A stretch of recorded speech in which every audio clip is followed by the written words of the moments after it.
Disappearance of Kyron Horman. Kyron Richard Horman was born on September 9, 2002 in Portland, Oregon, to Desiree Young and Kane Horman, an engineer for Intel. The couple divorced 8 months into Young's pregnancy with Kyron, with Young citing irreconcilable differences. The two had been granted shared custody of Kyron until 2004, but when Young was diagnosed with kidney failure that required extensive medical intervention, Kane took over full custody. Notwithstanding this fact, Young still remained an active part of the child's upbringing. In 2007, Kane married Terry Moulton, a substitute teacher originally from Roseburg. Kane became romantically involved with Moulton around 2001 when he and Young were in the midst of divorcing. They married in 2007 while visiting Kauai, Hawaii. In December 2008, Moulton gave birth to a daughter, Kiara. Meanwhile, Kyron was a student at Skyline Elementary School near Forest Park. On June 4, 2010, Kyron was taken to Skyline Elementary School by his stepmother, Terry Horman, who then stayed with him while he attended a science fair. Terry Horman stated that she left the school at around 8:45 a.m. and that she last remembered seeing Kyron walking down the hall to his class. However, Kyron was never seen in his first class and was instead marked as absent that day. Terry's statements to the police indicate that, after leaving the school at 8:45 a.m., she ran errands at 2 different Fred Meyer grocery stores until about 10:10 a.m. Between then and 11:39 a.m., she stated that she was driving her daughter around town in an attempt to use the motion of the vehicle to soothe the toddler's earache. Terry said that she then went to a local gym and exercised until about 12:40 p.m. By 1:21 p.m., she had arrived home and posted photos of Kyron at the science fair on Facebook. At 3:30 p.m., Terry and her husband Kane walked with their daughter Kiara to the bus stop to meet Kyron. The bus driver told them that the boy had not boarded the bus and to call the school to ask his whereabouts. Terry did so, only to be informed by the school secretary that, as far as anyone there knew, Kyron had not been at school since early that day, and that he had accordingly been marked absent. Realizing then that the boy was missing, the secretary called 911. Search efforts for Kyron were extensive and primarily focused on a 2-mile radius around Skyline Elementary and on Sauvie Island, approximately 6 miles away. Law enforcement did not disclose their reasons for searching the area where they did, which included a search of the Sauvie Island Bridge. On June 9, 2010, the Horman family, who had initially refused to speak with the media, released a statement. Kyron's family would like to thank people for their support and interest in finding their son. The outpouring of support and continued effort strengthens their hope. We need for folks to continue to assist us in our goal. Please search your properties, cars, outbuildings, sheds, etc. Also, check with neighbors and friends who may be on vacation or may need assistance in searching. There are a lot of resources here to help you search, so please don't stop. It is obviously a difficult time, and they want to speak to the public so you can hear it from Kyron's family as they come together to share their message. Their objective is to keep the focus on Kyron and not about anything else.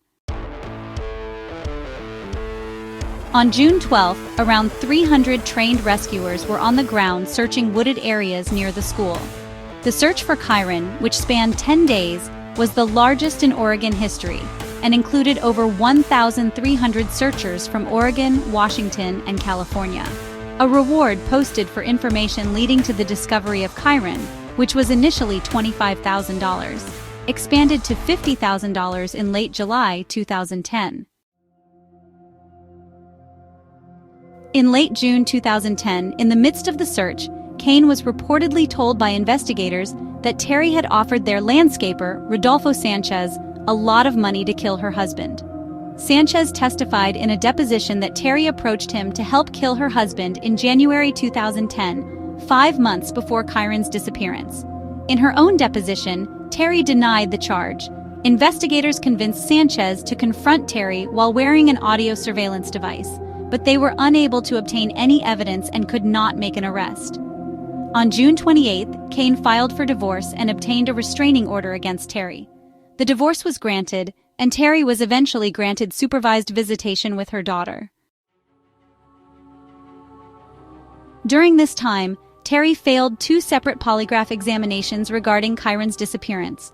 In August 2010, it was announced that law enforcement were searching for an individual allegedly seen by 2 witnesses sitting inside Terry's truck outside Skyline Elementary the day of the disappearance. Bruce McCain, a former sheriff for the Multnomah County Sheriff's Office, told CBS News, "The identity of that second person, if he or she existed, could be critical in determining what happened to Kyron after 9 a.m. on June 4th.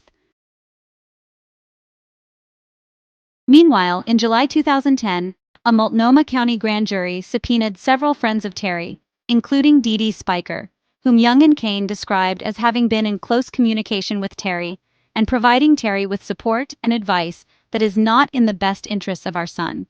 According to law enforcement, Spiker was extremely cooperative and allowed a search of her property and car, as well as enduring 3 hours of questioning from detectives. On the day of Kyron's disappearance, Spiker was gardening for a homeowner on Germantown Road in northwest Portland and was allegedly unaccounted for during a 3-hour period, though Spiker claimed she had never left the property.